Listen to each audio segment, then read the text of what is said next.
will just say one thing about my work that started with just one question, right? It was, if plastic is accumulating in the North Pacific, is it happening in the North Atlantic? And that one question, because that was around 2008, took me nearly 10,000 nautical miles asking that one question, right?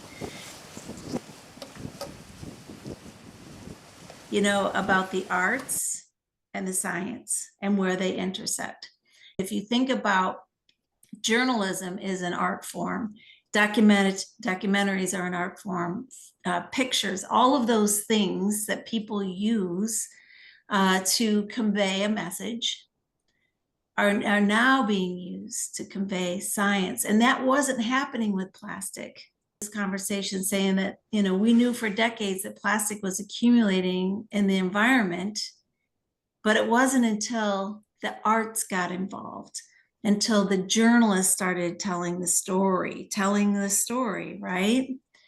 That now people knew. And that's how I gained the knowledge, is because I read about it in a magazine. So that's where that intersection is so crucial to helping create the change. I am, by the way, a non-scientist. I come in through the humanities. So I was a master's student in the liberal studies program.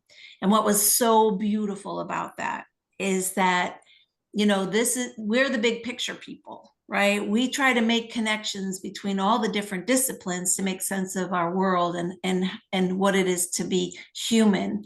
And when I defended my thesis, there were so many people in the room that there were students sitting on the stairs.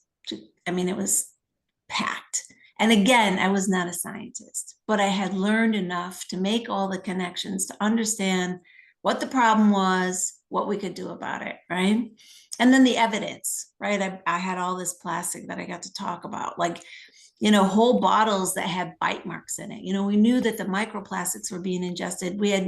No one was talking about how actual bigger pieces of plastic were being actually chewed on, right? Why? And a student in the audience raised his hand. He said, "Bonnie, you've traveled around the world and you've collected all this trash. What are you going to do with it?" And I said, "I don't know, maybe I'll turn it into art." So I had the Great Wave of Kanagawa on my wall as a mural. So I laid it on the floor and I started, you know, covering it with my plastics. And then I climbed on an 8-foot ladder and stood over it and started taking pictures of it. So now I've created the art, and it goes in the exhibit at the college. Huge hit. It turned out like unbelievable. Like, that gave me such notoriety now in the arts, right? And so I'm taking it down, and a student that worked at the gallery said, "So Bonnie, now what are you going to do? What are you going to do with this exhibit?" And I said, "I don't know, maybe I'll take it across country." The van, and then I had it wrapped with my artwork, and I took that across country, and it's been in, I think 25 states, all over the country. And so then all the way up as far as Vermont, all the way down to Florida. I mean, it's just, and that little van took that art everywhere. So it really sent a message. Even like when I pull up at a gas station, people would look at the van and say, what's that all about? Oh, I'm like, those are plastics from the ocean.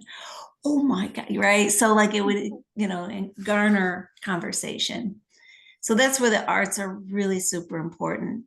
And, you know, the thing about, as the saying goes, a picture's worth 1,000 words. The exhibit was up, and this lady came in, and she looks and she sees it, and she's like, "Wow, it's beautiful," you know? And so like it just drew her in. And I just remember her walking up to it and looking at it and then going, "Oh," right? Because then she could make sense that that was all plastic pieces in the ocean, right? From a distance, it was just all this gorgeous color. And that's the power of art, you know, just that aha moment. And that's why science needs us. I think we're at a point where we're going to need people to convey science in ways that just the general public can understand it. And so if we can help them understand through images, you know, I mean, let's face it, that's what, you know, partly hieroglyphics, they were art. It was art, right? There was a way to communicate with each other. It's this little dance that we're constantly doing, just so hungry to share, to communicate with one another. And that's where, when I started this conversation, the science was locked up in helping people understand how horrible we were treating the ocean because we weren't communicating. And I think that I feel really good about the future in that sense. I feel optimistic, but I think that it's all about communication and doing it in a way that doesn't hurt people's feelings.